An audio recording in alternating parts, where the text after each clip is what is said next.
NutriCast. From an external perspective with a male partner, there's an expectation that I need a tight vagina. Therefore, I need to do more kegels or more strengthening, more tightening, more squeezing because I want to please my partner. A tight vagina is not really what we want. That can be a contributor of pain. That can actually interfere with our capacity to participate in intimate activity, penetration, insertive sex, achieve orgasm. So we need that balance between some effort and some ease. Welcome to the Cosmic Love Antenna Podcast. This podcast is meant to encourage you to connect within so you can share your light with the world. And now, here's your host, Harrison Ma. Welcome, beautiful souls, to another episode, another scheduled, reoccurring session here of the Cosmic Love Antenna. I am super in tune and connected today with today's beautiful guest that I'm going to intro for you in a second here. But I want to quickly explain for maybe new people tuning into this podcast, new people coming in and joining this chat, what exactly, what the Cosmic Lover Antenna is, because the beautiful guest I'll be introducing here in a second really highlights one of the key components of something I'm trying to promote. And very briefly, what the Cosmic Love Antenna is for new listeners is it's a connection within so we can shine our beautiful loving light out. So the connection of my self-love inside is generally contrasted and comparable to the love I share outside.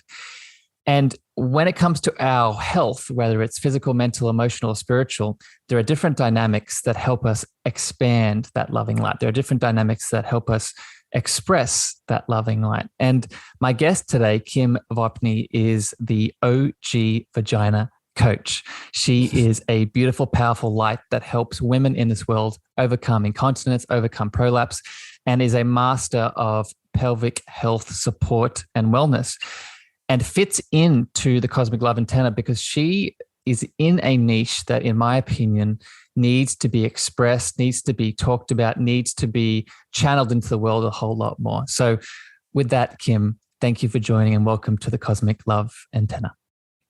Thank you so much. That was a beautiful introduction, and I'm really, really honored and excited to be here with you today. Thank you. Oh, you're so welcome, Kim. And as people listening are probably already aware, a lot of my guests that I bring onto the podcast thus far have been from Clubhouse, of connections on Clubhouse. And, Kim, I just want to say as we start this chat, you're such a beautiful person doing so many beautiful things in this world. And it was such a, it was not even a second thought of, bringing you onto this to have a chat, because I know the work that you're doing in the world is not just important, but it's a way for you to express your love at such a deep level. So with that, I guess I want to ask you the obvious question that I'm sure you get all the time. Where did the moniker or the title of the Vagina Coach come from? What was its origin story? Yes, I do get asked that all the time because it's certainly not a job title that you think about growing up, with aspirations of being. But imagine, and sorry to interrupt you, Kim, but imagine the world if it was more like that. If it was, yeah. It's so true. Yeah. So, I mean, I can go all the way back to 6th grade where I saw a childbirth video, and that was sort of my introduction to, oh my gosh, I don't think that's for me. And it planted a seed of, I'm not ever going to have babies.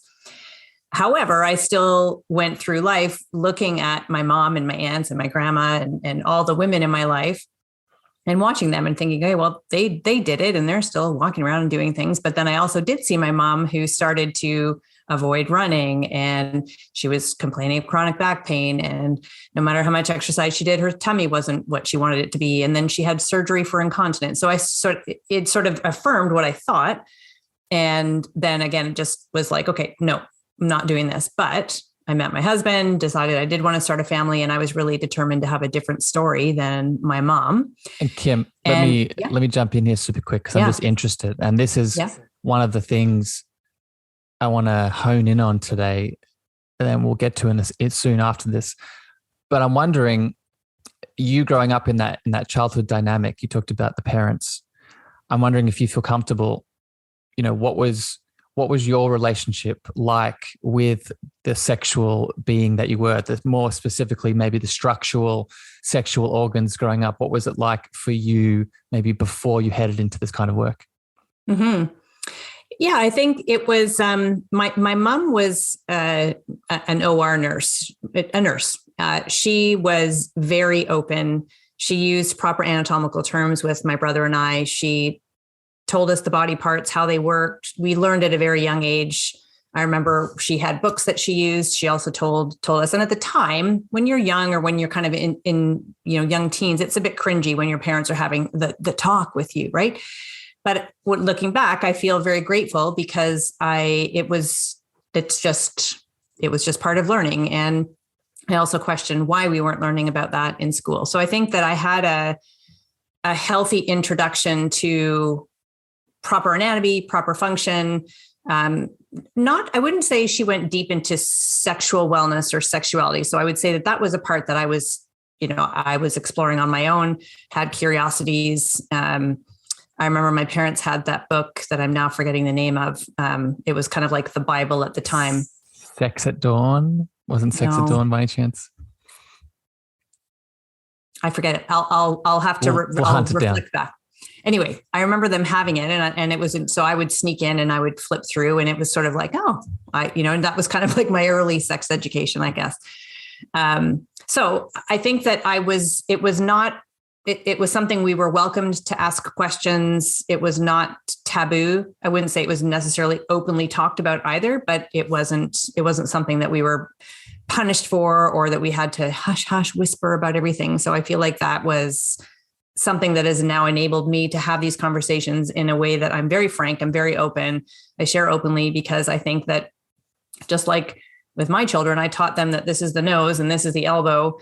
I wasn't going to call their penis, they're both boys. I wasn't going to call their penis some code name either, right? How did you overcome, if you did, how did you overcome the cringiness that you just talked about with your parents? How did you overcome that with your children, if that was even possible? It wasn't ever cringy with them. They have felt a little cringe, I think, but because their whole life they have been exposed to, I've had, pelvis models and vulva puppets and clitoris paraphernalia all over. And I've explained what it is and they know what I do. Once they became teens and had their own social media. And of course, my husband and I follow because, from a safety and teaching them, how to navigate internet and social media and all that kind of stuff. But they were hesitant for me to comment because my handle is Vagina Coach. And, it could be, some people could question if they didn't necessarily look, it could appear, what is this? What's he following? Yeah. What's he looking at? So I appreciate that. And that was their cringiness, but they both also appreciate that it is what I'm doing is not, it's not something that there's shame around or taboo or there shouldn't be. And I'm hoping that it will translate so that when they are then, both of them at this point seem to be heterosexual. And when they are in relationships with other women, that it will actually benefit them. And when they maybe have families, and I'm hoping that it will translate to improving their knowledge. I think that's what's most powerful here. And again, this is going to come up. This is what I really want to channel here in our chat today, Kim. This idea, and I'm sure you've heard me talking about this, or if people listening, you've heard me speak on other episodes about the power of the inner child, right? Inner child healing. And we often overlook the sexual expression and the healthy sexual education and the healthy sexual deep dive that us as children, us as adolescents, us as young adults moving through that period, there is a balance. There is a fine balance, just like it can be overly sexualized. You talked about some of the things on the internet and porn. There can also be an under-sexualization, right? If we don't have if the guilt and the shame that you just spoke of, right? If there's guilt and shame around healthy sexual expression across all spectrums, physical, emotional, all the elements, then that is going to lead to developmental, challenges. So what I think is wonderful about the work that you do, Kim, and what you promote is this healthy balance, right? Is this healthy conversation to begin? Because a lot of us, I'm sure maybe even people listening, weren't able to have that conversation, weren't able to, you talked about the cringiness, that is the norm, right? The cringiness is the norm that we just go back into. And it seems to be sort of, there is a cringiness, but then we're also very happy to talk about pornography, right? We have both ends of the extreme. Does that resonate? Yeah, for sure. And pornography is something that is something that is, it's so prevalent. Like that has almost become the sex education in a way, right? And these kids are exposed to it at such a young age. And really, we could say, and my husband and I talked about this at length, we could not allow our kids to have phones, but how many other of their friends have phones? Like they're not going to get away from it. So our job is to expose them to it and to explain it and to, really that's it, is just tell them what it is, that it's acting, that it's this, and that it's not what is a true expression. And so we can do our best, and we talk about it continuously, and the boys are open. Like I have two sons, they're both very open. They, I feel like they've navigated it quite well so far. They're almost 18 and 15. So I don't know. They're very, I think about what it must be like to be your sons, Kim. And, as a man myself growing up, and you talked about the pornography, that was definitely a big part of my education. And it is about meeting them now as technology becomes more ubiquitous and entrenched in everything. It's sort of like running in front of the tsunami tidal wave of just content. And you as the parent, you're just going to be there with love and openness and truth, and then sort of not pushing, but providing the plate of education, and then letting them come up and, feed on it. Yeah. Then they have that armor, sort of that loving armor of understanding. So when the tsunami does inevitably hit them, they're like, oh, I know this is what's happening. This is, it's making me feel this certain way. This is what's going on. Kim, I want to shift here a little bit. I want to go back to more of your story, because I'm just so interested in it. And I want to hit on specifically, I know that you started your career, or part of your career, as a personal trainer, right? You started as a PT, and much like myself, I started my practitioner sort of journey as a personal trainer. And I'm wondering, as a personal trainer, for people listening that are interested in, maybe they're at their physical part of their wellness journey, they're incorporating their physical body, they're improving it. How did this journey for you sort of unfold? Where did you start seeing as a personal trainer that, maybe there's a need here to focus in on the pelvic floor, as an example? Mm-hmm.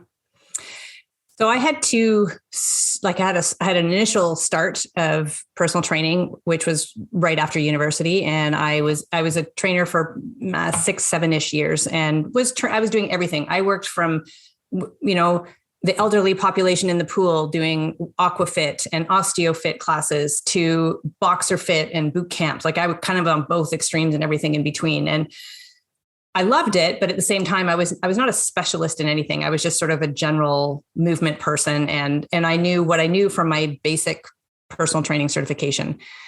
And I left because I was feeling burnt out. I was teaching classes. I was traveling to different gyms. I was training clients. It was enough. And I decided to go into the corporate world. So I did that. And that's where I met my husband, got married, decided to want to start a family. And there was a biofeedback device that I had used in my pregnancy.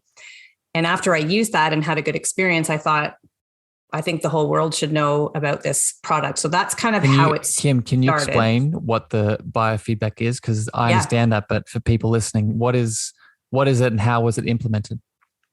It's a product manufactured in Germany. It's called the Epino, and Epino stands for no episiotomy. And an episiotomy is where it used to be common practice. Thankfully, it's only typically done in an emergency now, but it's where the tissue between the vagina and the anus is cut during childbirth with the aim of creating more space. So it was well intended, but what was happening was it was creating more severe tears, more severe injuries, more pain, difficult recovery. And so thankfully it's not done routinely anymore. That's what my mom experienced. It was just common practice that everybody had their perineum cut. So this product was designed to help. Just interrupt you, Kim. I'm just imagining that as not only does the physical that not only does the physical image of it cause sensations in me, but just maybe we'll get into this a bit later, but just the energetic and emotional part of that, just I'm sure maybe you've talked about it with your mother, but I'm sure that has an impact, right? I'm sure that has impact on the procedure and, how it's, on everything, on the mother, on the baby, on everything. Yeah. Absolutely. Sorry, keep going. So this product is it's a silicone balloon. It's attached to a tube that then attaches to a gauge that looks like a blood pressure gauge. And on that gauge, there is a little handle where you pump it and it adds air into the balloon. So when it's in balloons, it's a silicone. It's not like a thin balloon that you would get at a party store. So that's inserted into the vagina. Once you've added a bit of air to it, you can then use your muscles to contract and relax and then see what happens on the gauge. So it gives you some feedback as to, am I contracting? Am I relaxing? Am I having more difficulty relaxing? Am I having more difficulty sustaining that contraction? So it gives you some education. And then in the last few weeks of pregnancy, you add an additional component to the training, which is called perineal massage, where the balloon is left in there after you've done your contract, relax. You add a bit more air to the point where you feel some stretch, some discomfort. And the goal of it is to help kind of mimic some of the sensations, obviously to a lesser degree, that you will face during birth, so that you can learn how to respond, how the pelvic floor can respond in a way that is, not like, when you feel pain or when you're nervous, you usually constrict and contract. And birth is an elimination, and we need those muscles to relax and allow this babe to come into the world. Yeah. And so it's interesting, Kim, let me flow in here. Yeah. And maybe you can correct me if I'm wrong, but I imagine, as I don't have a partner, I'm a male. So I haven't been around any female that has moved through the birth process, but I can imagine in the normal allopathic sort of, traditional medicine model of someone going into the hospital to then, give birth. I think a big part of it is sort of giving and pushing a lot of our power into the machines or the practitioner or the medications for those things to control and to take support and foundation of the process, which sounds totally different to what you're saying. What you're saying is you're helping an individual so their own body can be the answer to that rather than an external force. Is that an accurate analysis? 1,000%. Yeah. Birth is something that is, when I think back to my mom's experience and many other in that time, a lot of them were sedated. A lot of them weren't necessarily even fully conscious or aware of what was happening. And it was something that birth was something that was almost done to you. You weren't an active participant in, and it still happens now where everyone just, I'll just, whatever the doctor says, they must know. And I think the allopathic medicine is fantastic when we have emergencies, when we have accidents. I don't think they are necessarily our best ally for preventive wellness for things like normal physiological birth support. Some are, I don't want to discount that, but typically it's not within their model. They view things as something they need to come in and help or fix. And when we need that, it's great. But during birth, it takes, as you say, it takes the power away from that person. And that's the word. You said it just as soon as all of what you were just saying, I was like nodding and agreeing, but it's power. That's, as you're listening to this today, as Kim is just beautifully sharing her story and these insights, I want you to keep coming back to that word, right? What does it look like for me in general as a being, but specifically we're talking about the female body and the vagina and this whole area. What does it look like for me to be in power in this place? What does it look like? What does it feel like for me to be in power across all spectrums, right? The physical, the emotional, many wings. So I think you're hitting on it here. You're hitting on it here, Kim, is that. And so let's go back. I derailed you because this is so interesting. The feedback, so that you found this device in your PT journey. And so what was that? So was this like an awakening, a moment? Was this like, oh, this is something that I need to do more of? Yeah, it became, I was applying the principles of fitness, the principles of training. I'm preparing for an event. So if I had a client who was training for a marathon, there would be a periodization that I would take them through of different levels of training specific to the event. There would be strength, there would be endurance, there would be power, there would be release and relaxation, there would be rest. And then just before the event, there would be a period of tapering off. And then there would be the performance, like going to the event. And then after that, there would be a period of rest and recovery. And I view birth very much the same. So when I used this product and I started telling others about it, I was reflecting back to, well, when I was a personal trainer, I was like, okay, I think I need to become a personal trainer again and specialize and learn more about the pelvic floor. And so that was the instigator. And I had an e-commerce store with a bunch of different products. I learned about pelvic floor physical therapy. So I had never heard of that before. And they started referring their patients and clients to me. So then I learned more about what they did. And I thought, just like I thought with the Epino, how is it that not everybody knows about this? I learned what they did. And I said, how is it that not every birthing person is not seeing a pelvic floor physical therapist during their pregnancy and afterwards? It should just be standard of care. And then the big question mark in like, why isn't this happening at culture in large? Why isn't this happening? Why aren't more people talking about it? What that urge, that birthing process. Let me just add this here, Kim, because it's so interesting. I think we all have this journey that you're talking about. Your journey is very obviously nuanced to you, but I'm listening to your words and reflecting on my past, and both the sort of tool that you discovered with the epitome and the feedback device, and then the channeling of your expression through that tool, realizing, oh, this is actually what I really want to be doing right now. This is what my voice, my innate voice right now in this moment needs to be speaking. Because I know, and maybe you'll get to this in a bit, Kim, I don't know where did it factor in when you started actually taking on the Vagina Coach? Was this soon after? That was actually quite a bit later. Yeah. So initially, when I had the e-commerce store, and I was now, my intention was I recertified in personal training. I was specializing in postnatal, learning about pelvic floor, working with pelvic floor physical therapists. And at the time, I was helping people prepare for birth because that was such a missed opportunity. A lot of people want to fix a problem that exists. I wanted to try to help people prevent the problem in the first place, which I ended up finding out was actually quite difficult because more people are motivated to fix a problem that exists. But so my first program was called Prepare to Push, and that still exists now. And that was me combining my training as a trainer. And then also I trained as a birth doula, and I put those together, and my brand was fitness doula. And so I was working with pregnant women and people, and that's kind of how it started. And then I formed a second business called Bellies Inc. with two other women. We were focusing on the postpartum recovery and optimizing that and taking inspiration from other cultures that use wrapping. And we were adding our own wrap to exercise. And Vagina Coach happened once. So as I said, my kids are now almost 18 and 15. And when I started my business, they were just little. They were little monkeys. I was in that world of, new motherhood. And then I started to move into perimenopause. Now I'm almost in menopause, and fitness doula was more of a pregnancy birth. You shifted.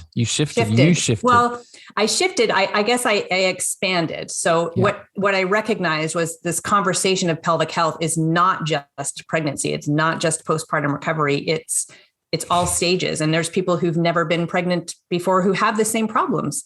And so I knew I needed a change. And I was speaking to a group, it was a mompreneur. It was called the Mompreneur Conference in Toronto. And this group of, 300 women and they were all entrepreneurs, and all the speakers were some sort of a business coach. And I had written a blog post for the magazine, and it was called How Optimizing Your Pelvic Health Can Make You a Better Mompreneur. And it was selected to be a presentation. So when I came up on stage, I just joked and I said, all right, everybody, my name's Kim Vopni, and now you have a vagina coach for your business, because everybody else had been some sort of a coach. And so it was a joke, but as soon as it came out, it was like, how did it feel? Yeah. Tell me about it. It was like, I almost needed to write it down as I was up there, because all of a sudden it was like, that's it. So in the back of my mind, I was like, that's the name. That's the name. And that's how it came to be. So thank you for sharing the story, Kim. And I hope, listeners tuning in, you're really noticing and comparing, maybe if you're a practitioner, maybe if you're maybe just someone that's looking to find more of your mission in the world, there is a journey to this, right? There is a step process. And it's always so, I find it's very, an evolution. Yeah, it's an evolution, but it's also very, I find it difficult when people tell me, you look back and you see you see the steps. It's like, in hindsight, it makes sense. But it's in the moment that we sometimes feel a bit overwhelmed that nothing really is moving the way that we want it to move. But I just want to acknowledge and empower everyone listening that, take Kim as a beautiful example of what is possible. Take Kim as a beautiful example of not what is only possible in the sort of pelvic health world, which we're going to get more into here in a second, but just what it looks like, someone finding their powerful voice, right? And be open to how that path is directed, right? And feel those moments. That's why I wanted to ask you, Kim, how that channel and that moment of that seemingly random experience, it made sense to you. It connected, it brought everything together. Yeah. And something sorry, so I'm going to interrupt you. But go. Something that you just said there was, it took a while to also find comfort in like standing in power in that word and using that term. And even in the business. So in the second business I formed, Bellies Inc., we created a certification course. We also saw that void that we learned nothing about the pelvic floor in personal training. And we learned every single other muscle in the body, but nothing about the pelvic floor. And it's the foundation of the core, and it's where our power center. So anyway, we create this course. And initially, there was three of us. We're all women. We'd all given birth. One of them was a pelvic floor PT, and we had our own pelvic floor issues that we actually didn't really share very openly at the beginning, because it was almost like we had this sense that we needed to be the ones who had done it perfectly, and now we're going to show you the way.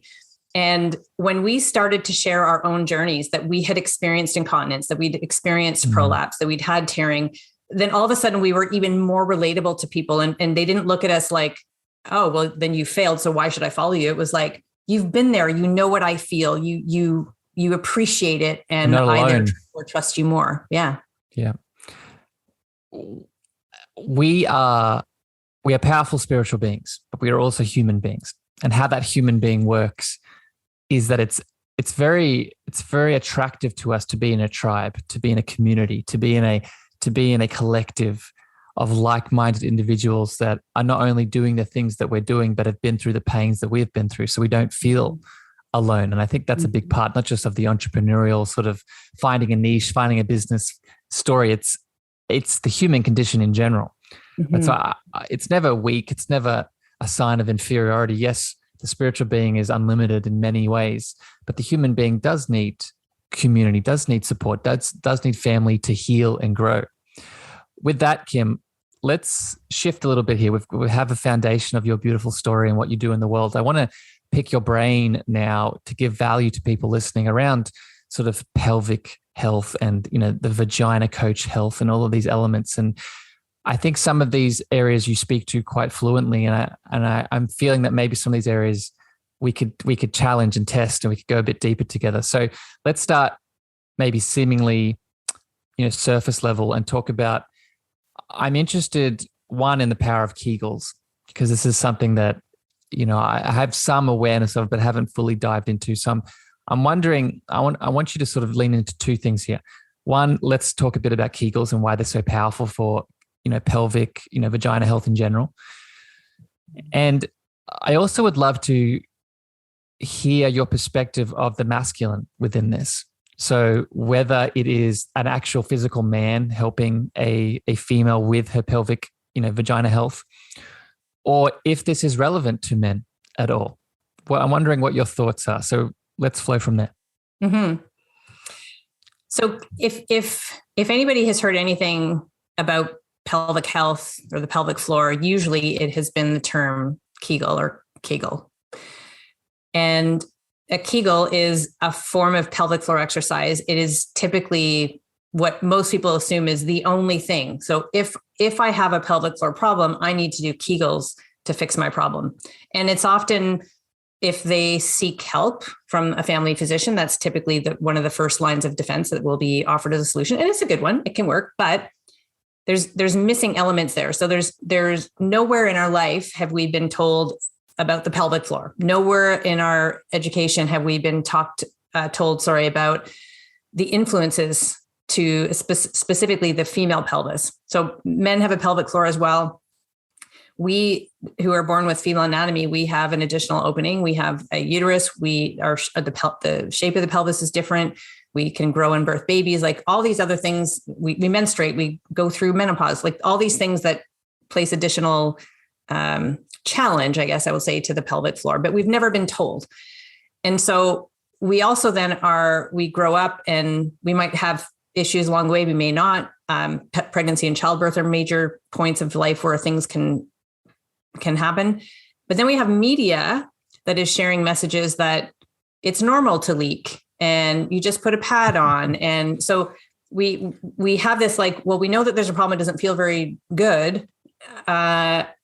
I don't know. I'm kind of ashamed, but it looks like it's normal. So maybe it's like, I don't know, I guess I'd have to put up with it. So if I'm looking at it at all, right? Exactly. If I'm looking at it at all.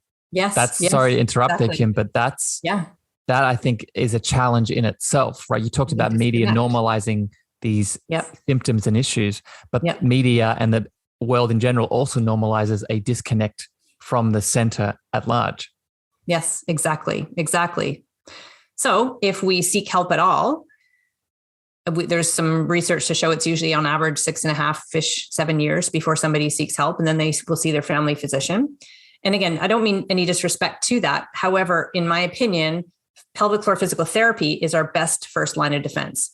So I always go back to equating it to a dentist. And when we were young, we were told that we need to brush our teeth. I remember even having dentists come into our classroom in grade school and show us how to brush our teeth properly and how to floss.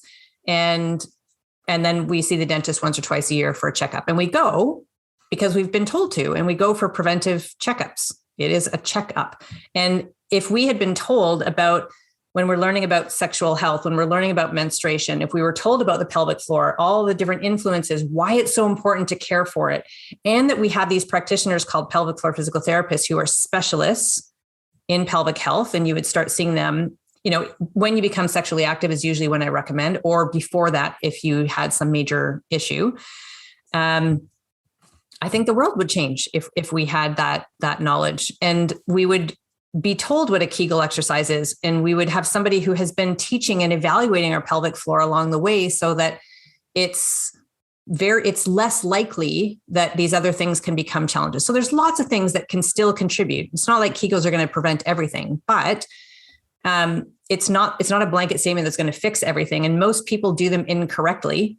So we need more. And Kim, going back to the conversation we had about the pregnancy and being in the hospital, what I've noticed in bringing in physical modalities, whether it's just exercise or lifting weights, whether it is all more specific with the pelvic floor with Kegels, one of the things that all sort of physical modalities have in common is that awareness aspect, right? When you start lifting things or moving muscles, whether they're exterior or interior, you bring awareness to the body at large.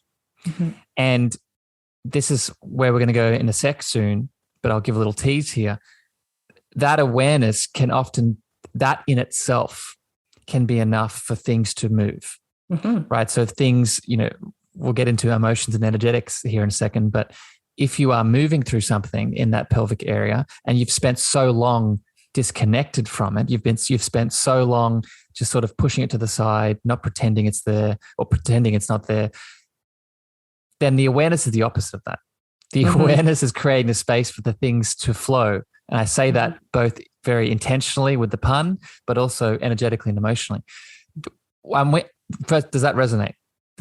Kim, does that? Absolutely. And that's always the very first place to start is we have to help somebody connect with that part of the body. It's not, we can see our external genitalia, our vulva, which not everybody even knows the difference between a vulva and a vagina. So we have to kind of educate about anatomy, and then also use cueing, use visualization, use, imagery, whatever we can to help people access this group of muscles that we can't see. Yeah.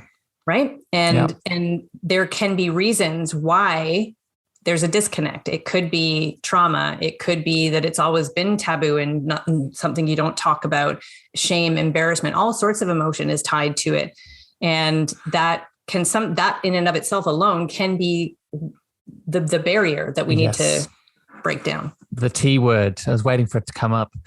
I want to get to that. We'll get to that next, but just before, because I want men listening to this to connect in. So I'm wondering if you could just maybe briefly describe, in your experience, Kim, what is the role of the masculine in this conversation? Either, and you can answer this either as the interior masculine of the female, or the exterior masculine of a partner, a physical partner, maybe helping a woman, understand this and go deeper into this world. What are your thoughts around this?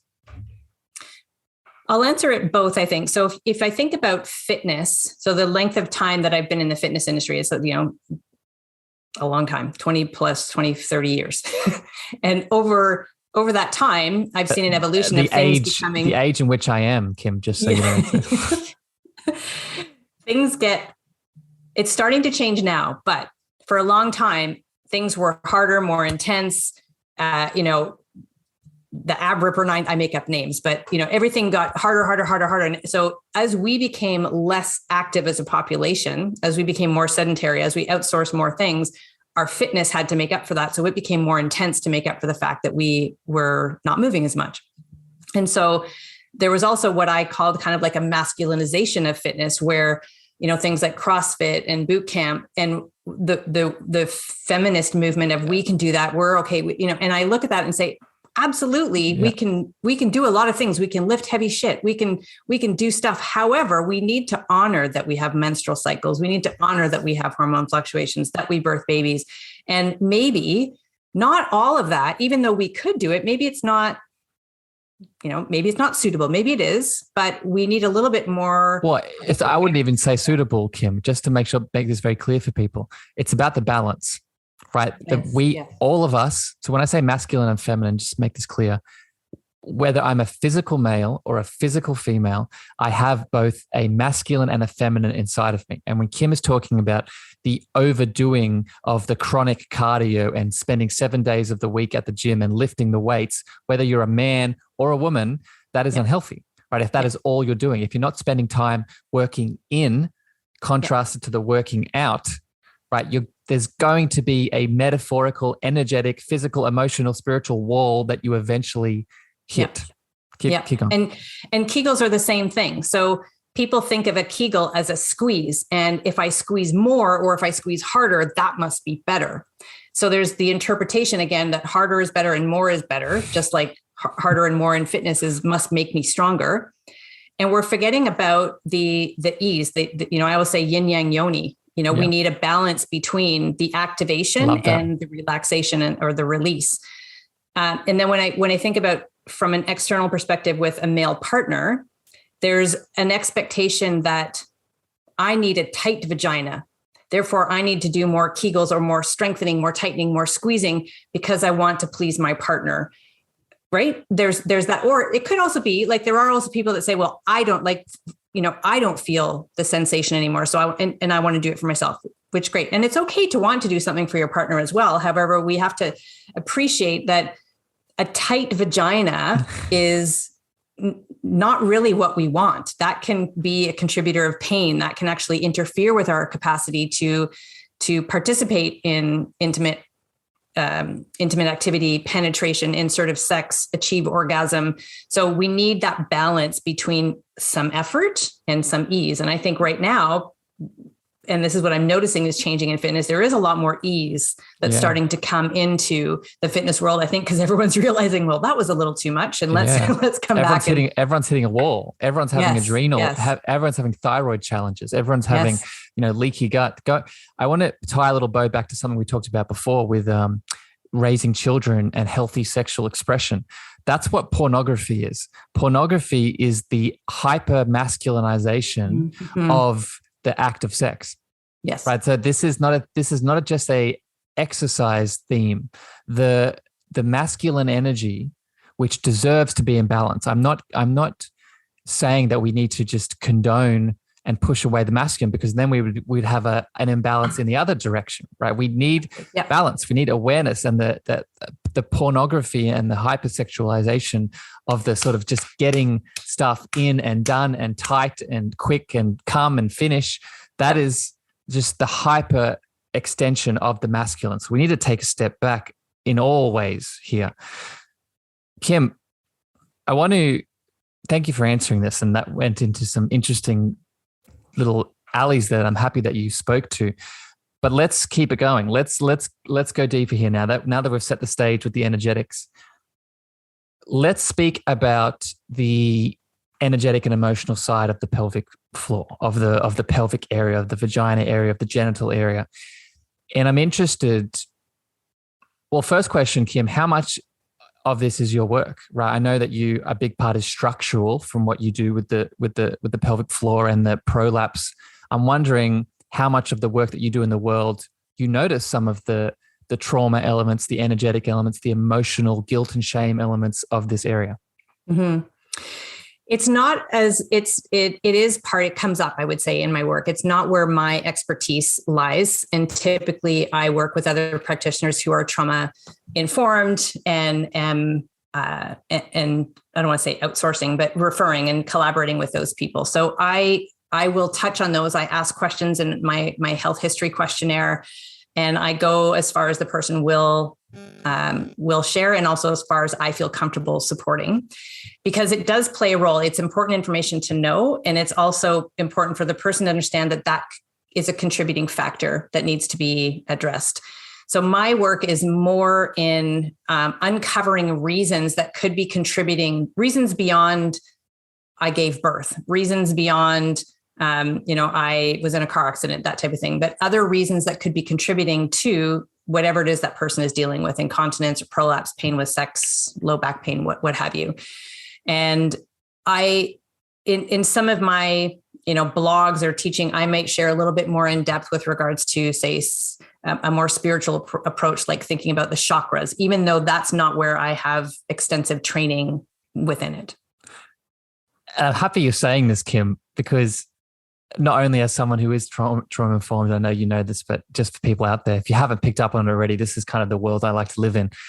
And I'm happy you said that you kind of can't not deal with it. Like it's not your specialty. And, we stand in our power, but we also stand in a tribe. So it's very powerful as a practitioner to realize that, a master of all is a master of none, right? We work on the thing that makes our light shine, and then we work with the community, with other people that have their own lights that shine. Yeah. But it's also very powerful to realize that we are holistic beings. So if you are someone that is working from a physical lens of the pelvic floor area, from the vagina area, then you're not just going to be dealing with physical elements of it. And I want to make this clear here for people listening. Each energetic center, just a quick little overview, if you haven't heard me speak to this before, each energetic center, each chakra is connected to a physiological part in the body. And the sacral center is mainly the area that's connected to this genital area. We could talk about the root too, but mainly I've noticed it's the sacral center. And this is what I want to speak more with you on, Kim, is each energetic center, each chakra, generally corresponds to emotion and particular energies. Emotion is energy in motion. And two particular emotions, feelings, sensations that generally hold themselves in the pelvic area and when we say hold, I'm saying not express. When we suppress these emotions, either from a trauma, an event, a belief, etc. These two are guilt and shame. And we've talked about them already, but I want to go deeper now into this, Kim. What do you think are the impact of these two emotions, feelings on vagina health, on pelvic health in general? Huge. They have a huge impact. And so I can even add into their fear. So guilt and shame, we can have guilt for, I didn't do my pelvic floor exercise, so now I'm here. I didn't birth correctly. I didn't do something correctly in my birth. Now I'm here. I'm not satisfying my partner. So there's guilt on so many different levels. even, mom guilt, all sorts of things, right? Guilt on that. Guilt of having a vagina. Guilt of what is that thing down there that I am not looking at, and that is having weird, sensations, having weird substances. Guilt around the actual thing in general. Yes. Yep. Exactly. And then there's also the shame, embarrassment piece, which can be from either, growing up, it wasn't something you talk about. It wasn't something you learned. We were always told it was hush hush. It was not inappropriate. I even think about now, I'm doing advertising for a free webinar that I'm launching. I have a photo of myself holding my pelvis, and that's not appropriate. So we have ads that get banned. We can say things like Viagra on the subway, but we can't say anything about, female sexual wellness or, so there's lots of things in there. That's a really big conversation, but it much emotion. And Kim, maybe I'll define this for people. I guilt and shame, I think there are many people have different perspectives on it, but just maybe to ground something. Guilt is I did something bad. Shame is I am bad, right? So you can see how these two feelings, sensations, emotions around pelvic, sexual, vagina, penis, awareness in general can be very stagnant and disempowering and empowering once we can release. This is what I want to ask you now here, Kim. A big part of what I teach around emotional health is just the awareness that we've been talking about this whole time, and creating a space for the energy and the emotion to flow, to be expressed, to be channeled. I'm wondering, in the work that you do, have you ever noticed any of this release? Have you ever noticed any of this channeling occurring, whether it's with a specific Kegel exercise, whether it's with the feedback device that we were talking about before?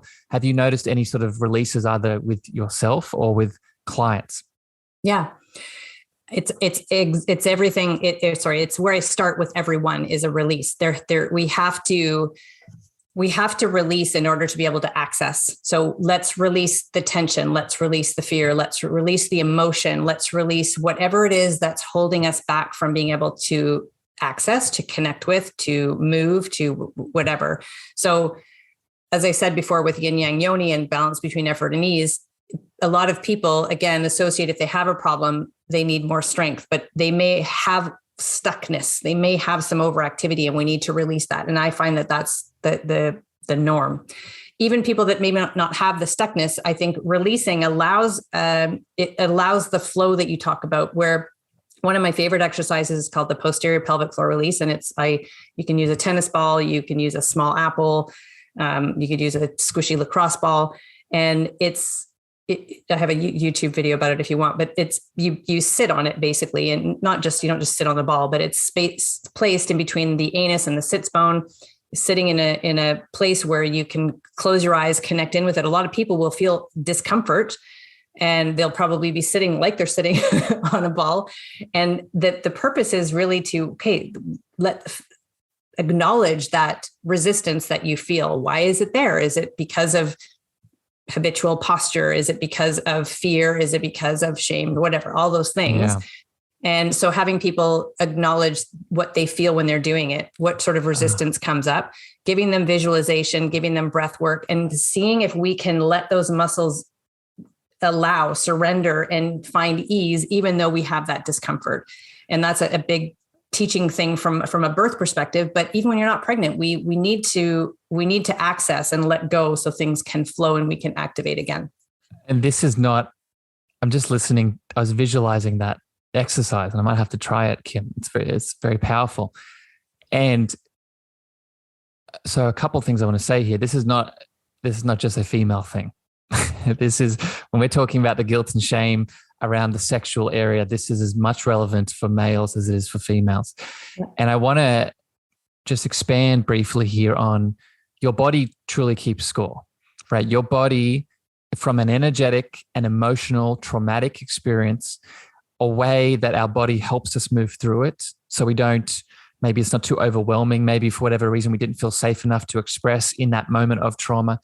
The body will hold on to these emotions for one point in the future, so to help us release and to help us channel. So the actual tissue itself, if the tissue is stimulated, much like you're explaining here, Kim, the tissue could actually release not just the tension of the physical cells of the muscle, but actually release energetic emotion. Mm-hmm. So it's so important that you have that discussion for the energy to flow, because just simply sitting on a ball and moving it around your anus and genital area, even just me imagining that for myself, I'm already feeling some emotions coming up, and I'm not even doing anything. I don't even have the thing there. So I want to promote that for everyone listening. And it's always good to work with someone like Kim, or myself, or who you feel called to, so the container is safe enough for you to release, right? Because that's the other side of this. That's the root perspective. We often don't channel and express those emotions because that safety, security, and support hasn't been there before. Yeah. Yeah. So if we get it in an external, it's easier to do. Does that resonate, Kim? Yeah. Yeah. And I think about, some people say they've seen people who will spontaneously cry in a yoga class. Yeah. And I've never seen it. It's never happened to me. However, this is many years ago. I had a bulging disc in my neck. I was having a massage and releasing tension, and the therapist pressed on one spot in my neck. And I, all of a sudden I welled up in tears, and there was no image that came to mind. There was no, I saw nothing. I felt nothing other than just like tears welling up. And I started crying, and I said, I don't know why I'm crying, but I just am. So that was exactly what you're talking about. And it was what I had never witnessed before. And I've in all my clients, I've only ever had one client that has experienced that during that ball release exercise, where it was the same thing, where all of a sudden the tears started rolling down their neck or their face. And I wasn't in a position to be able to help them go deeper to explore that, but I referred them on to one of my colleagues to explore deeper. So acknowledged it. Yeah. It's normal. It can happen. And it's actually a very positive thing. And it's a step forward to healing. And then not only positive, it's healing, right? So yes, I love this topic, and just because I want to make this as clear as possible for everyone. Yes, you may need further help. Yes, there may be some memories that come up, and it might pull up a certain deeper wound, but you may not, right? Yes. That inkling, that lower back pain that's been there for ages, that neck cramp, that shoulder tension, that irritable bowel, that erectile dysfunction, we could keep going. The last straw that was needed to maybe help that move through you could be that emotional release. So I want to just promote that for everyone listening, and to lean into it if you are working with someone, and be open-minded, open-hearted to what that looks like. Kim, I have a couple more questions here before we finish. And the next one I sort of want to get your beautiful love and insight and perspective on is, you have, with this shift into the Vagina Coach and this beautiful little vagina bat signal that you put out into the world, it's brought in a big community that you now, on Instagram, on Facebook, on Clubhouse, you have quite a large following. And I'm interested in what you've noticed the impact of community is around specifically sort of vagina health and pelvic floor health. How has the tribe element, and we've talked about a little bit today, but I want to niche down here. How has the tribe element impacted people's health, people's connection, people's awareness with this, beautiful, important area? Mm-hmm. Social media, some days I really would love to just turn everything off and never see it again. I have a love-hate relationship with it. However, I do know that it has played a huge role in increasing awareness and giving people a platform to share stories and to help educate and to increase awareness. So I hear almost daily from somebody who says, I never knew this. Thank you so much for sharing. I had no idea that, whatever. And so it's whether it's a private message or somebody commenting on a post, it's changing lives. And I don't just mean me. There was a hashtag, and I don't even know who created this, but somebody in the pelvic health realm created a hashtag way back in the day called Pelvic Mafia. And I don't think as many people use it anymore, but it was a way at the beginning for us to find other practitioners like ourselves, but also for us to say to clients, use this and find other people who are talking about this, because it's not just me, it's all of us. And the more people you have refer to learn from, the more your awareness is going to increase. So I still use it. I'm grateful for it on most days because it has helped so many people. And it's allowed me to form a business, which I'm grateful for, and really do what I love. I cannot imagine doing anything else. I can't imagine going back to what I did before. And I feel incredibly grateful to help as many people as I do. And I cherish the people that message me to thank me or to just share their story and say, I had no idea, and you've helped me do this. Or I remember when I had a pelvic surgery, which was something that I was really afraid to share with my community. And I had battled with that decision for about 4 years. And then I did it, and I shared it on social. And I think it was the same day, maybe the next day, another pelvic health practitioner messaged me and said, I just had this exact surgery a week ago, and I haven't told anybody because I've been ashamed. So then she started to share her story, and that helped her following, right? So it's a snowball effect. And I feel really honored and privileged that I get to share and help people, and that people's lives are transforming as a result. It's beautiful, Kim. And we live in a world at the moment where there's a lot of bad press around, deservedly so, in my opinion, around, unhealthy use of technology, social media, and, how it can sort of suck us in and, in my opinion, take a big part of our soul. Yes. But I don't hear that with what you're saying, right? The way that you use social media and the way that you just explained it, that is the way that I think all of us should be aiming to use social media. Social media is a tool, right? And any tool, we can either whack ourselves over the head with it, or we can create a beautiful masterpiece. And it sounds like that's what you're doing. You're using this tool to channel your love, right? And if we are intentional, if we are mindful, if we are aware, and we are connected to this tool to use it for these kinds of purposes, then now it just becomes another channel of our passion, our expression, and our love. And I think you do that beautifully, Kim. Thank you. I appreciate it. I have one more question here, but before we get to that, before we close up, Kim, I want to give you the space now, as we've been hearing about the work that you do in the world, about your light, about this, powerful mission and purpose and passion that you have around pelvic health and vagina health. What are you doing in the world at the moment that you want to promote to the people listening on this podcast? Thank you. Yeah, my overriding, I guess, mission is, I think that there is a lot of suffering that happens in association with the pelvic floor. And I want to put an end to that and know that people have options. And if they want to overcome something, they have lots of resources and people that can help them. And I have a few books. I have online programs. As I mentioned, I'm doing a webinar next week on March 9th. I'm not sure when this podcast is going to come out, but on March 9th, there will be a webinar for pelvic surgery success. So when I was going through that process, being a pelvic health professional, being very informed, feeling the shame, feeling the guilt, feeling like, I didn't do this well enough. No one's going to trust me now because I'm resorting to surgery. And I went through all these emotions, and also went through the process with a lot of calm, a lot of confidence, and had a very positive outcome, which is not the norm. And so I recognize that as another kind of niche within my niche that needed to be addressed. So I have a free webinar to help people navigate pelvic surgery. And a couple of months ago, I just launched my app. It's called the Buff Muff app. And it is, it's where I direct most people to. Best name, by the way. That's the best name for an app ever. Thank you. A lot of people were wanting the reminders. They wanted, everybody's on their phone. That's where most of us have most of our information, right? So I created an app that has a lot of free information for people that may not have the financial means to participate in the membership, but gives people enough knowledge and foundational information to help them get started and understand what might be going on with their pelvic health.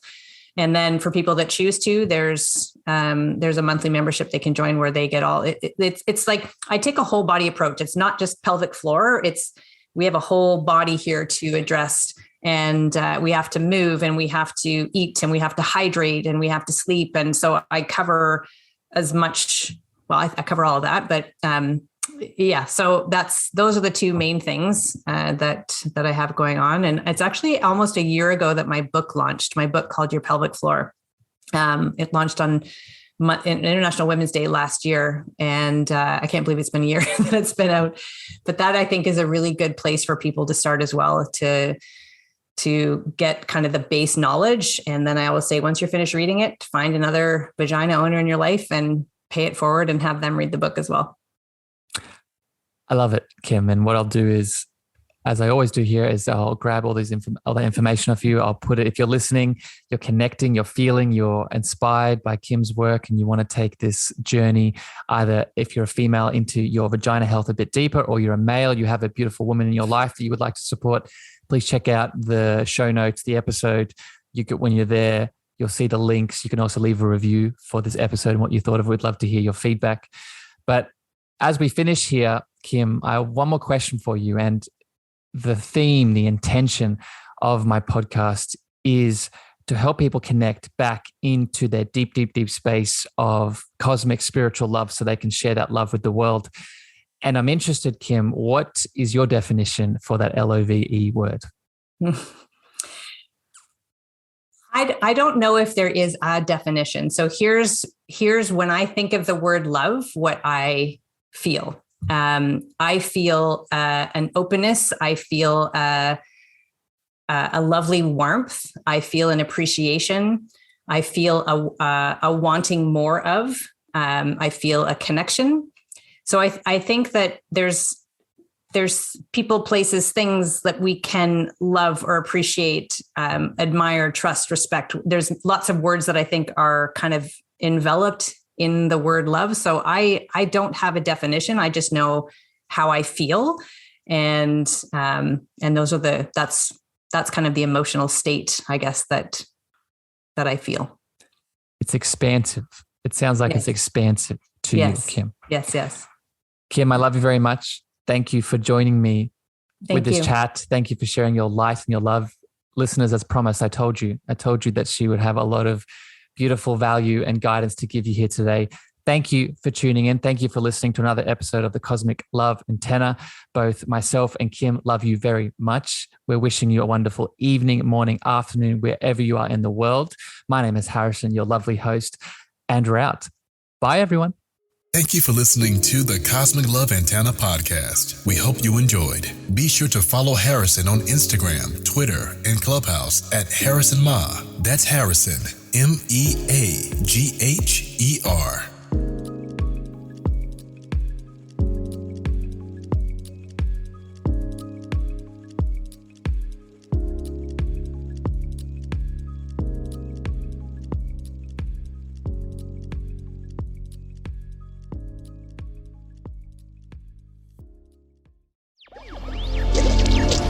Electricast.